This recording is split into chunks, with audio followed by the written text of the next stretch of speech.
1117, le vittime innocenti delle mafie in Italia, quelle che sono state ricordate al Teatro Comunale di Vicenza in occasione dell'11ª edizione della Giornata regionale della memoria e dell'impegno in ricordo delle vittime innocenti delle mafie. A parlare i giovani Pietro Grasso, magistrato, già procuratore antimafia, ex presidente del Senato, tra le figure più autorevoli nella lotta alla criminalità organizzata in Italia. La mafia non si presenta più con la coppola e la lupara, ma con persone che ti vogliono aiutare, che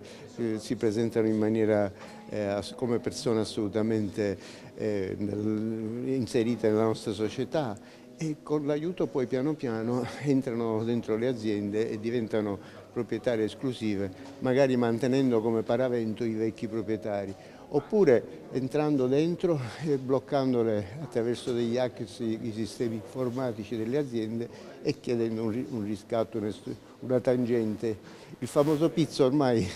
si fa anche con le nuove tecnologie. E poi l'invito ai giovani. Dobbiamo dire a questi giovani che se per caso qualcuno cerca di farli entrare dentro questo sistema, loro devono essere capaci di riconoscere cosa è giusto e cosa è ingiusto e di scegliere da che parte stare e dire di no. Incontro promosso dalla Regione, organizzato da Avviso Pubblico in collaborazione con Libera, dedicato anche alla memoria di Diego Peron, vicepreside del Liceo Quadri, recentemente scomparso, e figura di riferimento sui temi della legalità nel territorio vicentino. Tema caro anche ai primi cittadini, che fanno rete e scudo in un territorio come il Veneto, vivace dal punto di vista economico e imprenditoriale. Il fenomeno mafioso è un fenomeno che si sviluppa sempre anche molto velocemente, quindi che trova anche strade diverse, che opera nell'oscurità, ed è per questo che insieme ad Avviso Pubblico riusciamo invece a portare un po' di luce, un po' di chiarezza ovunque e fare molta attenzione anche a tutte le procedure.